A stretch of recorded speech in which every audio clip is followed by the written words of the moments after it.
I'm a freshman, and I'm in the farago category. Farago is where you take 2 or 3 or more literary things and smash them all into one thingamajig.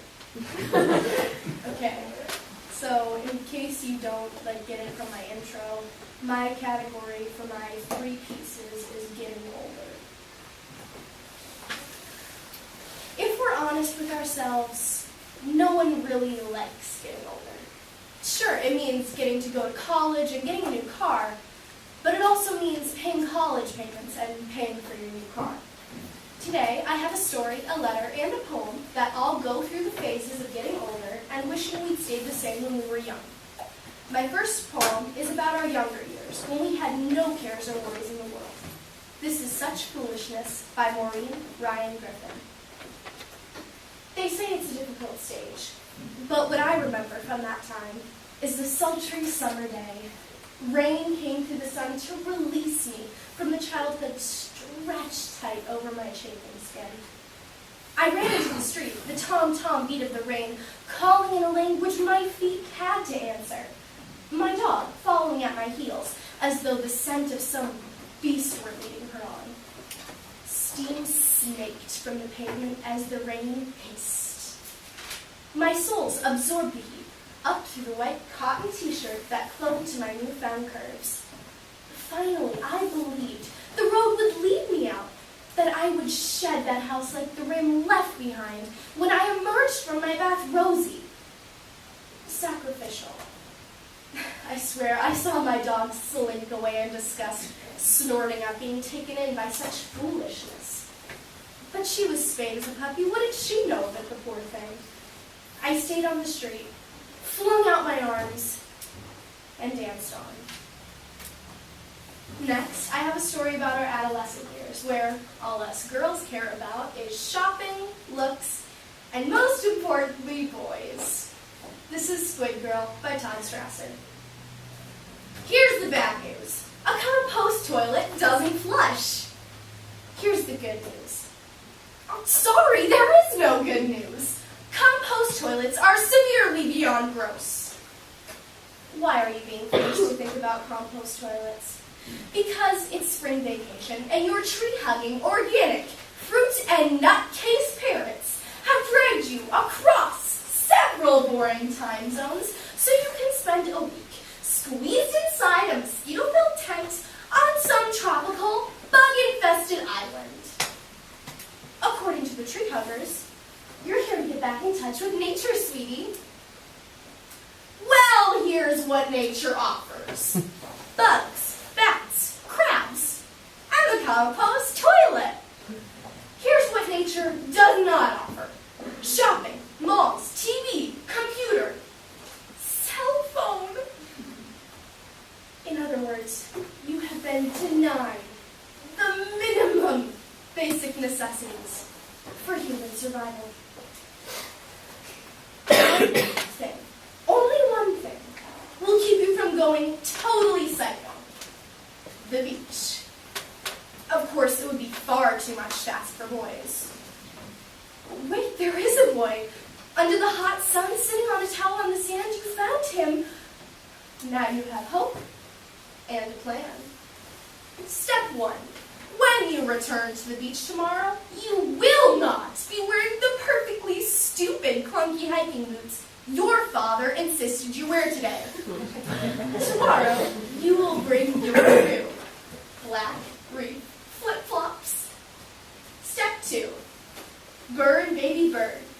Today, being the first day of vacation, you are ridiculously pale and in no way presentable to talk to dark boys who may or may not be cute.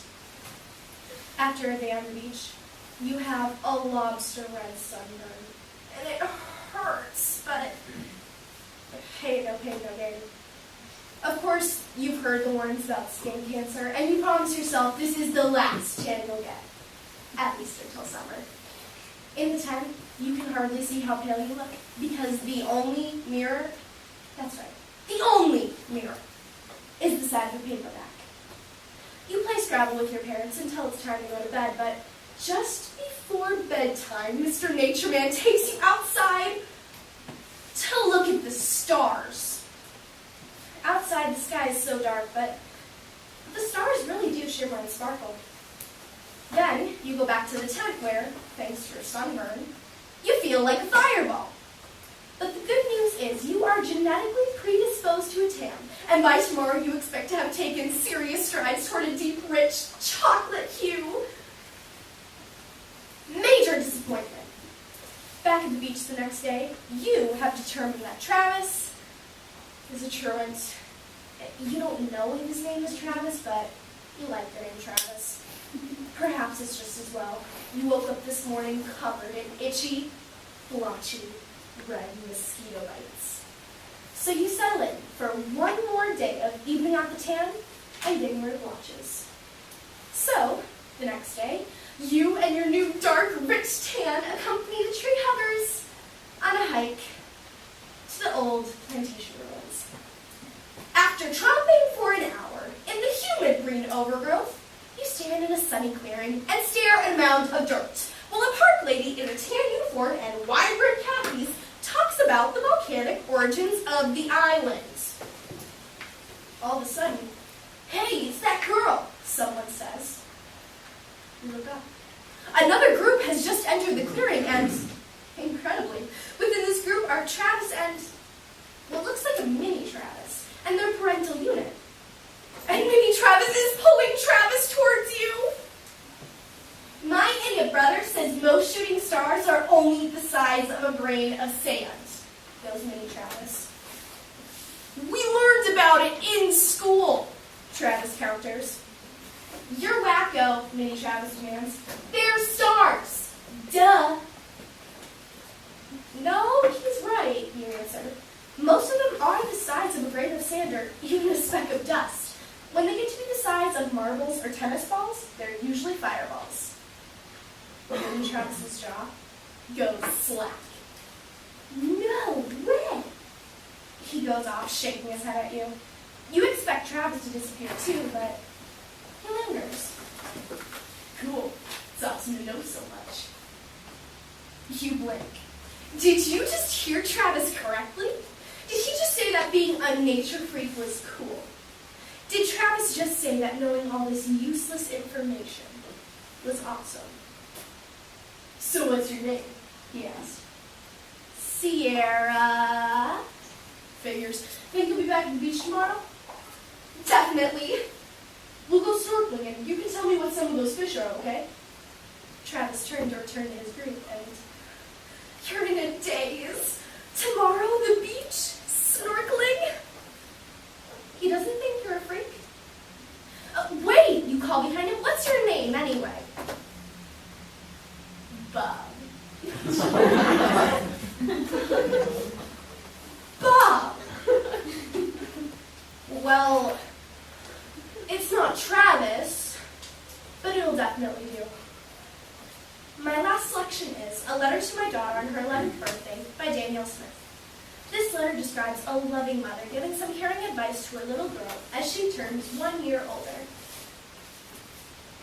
Sweet girl. I'm not sure why this letter seems harder to write than others. It isn't as though you're turning 18 and prepping for your first year at college. I have it all memorized. The upturn of your nose, the curve of your ears, the sweetness of your smile. It could be that I've noticed you look older. Your freckles are still the same, thank goodness. But your eyes are changing. I can see the teenager simmering beneath the surface. You still hold my hand and beg for time with just me. But I'm still trying to nail down that little something, whispering the minutes are slipping by. In the past year, my shy girl has morphed. You are both confident and stubborn, intelligent and witty, bold and beautiful, kind and curious. And yet, still aware there is so much more to learn. Sweet girl, as you turn 11 today, I have a few hopes and wishes for you. Keep smiling. Your heart and your laughter will set your path. You will come to friends who are having a tough time, and you will remind yourself that you are in charge of picking up and starting over. sense of humor. You are just like your dad. You have a gift for making others laugh, for seeing the bright side in any situation, for having a quick wit and seeking out the funny. You will never regret being kind. Kindness has always been a priority in our home, and will stay a priority in our home. But I trust you will carry it with you, not only this year, but for a lifetime. You have a beautiful heart. Please continue to share it. Last one, be grateful. I trust this doesn't need an explanation. In many ways, it feels like we're on the bridge between friends and mom and daughter right now, and I admit I love it. But we're heading into tricky territory in the next few years, and my job is not to be your friend, to make the decisions you like, or to be the most popular mom in the neighborhood, but rather to keep you safe, to make the decisions I know in my heart are best for you. Let me tell you something very important. It's hard to be loved. And I'm going to keep loving you very hard, no matter what. Love, Mom.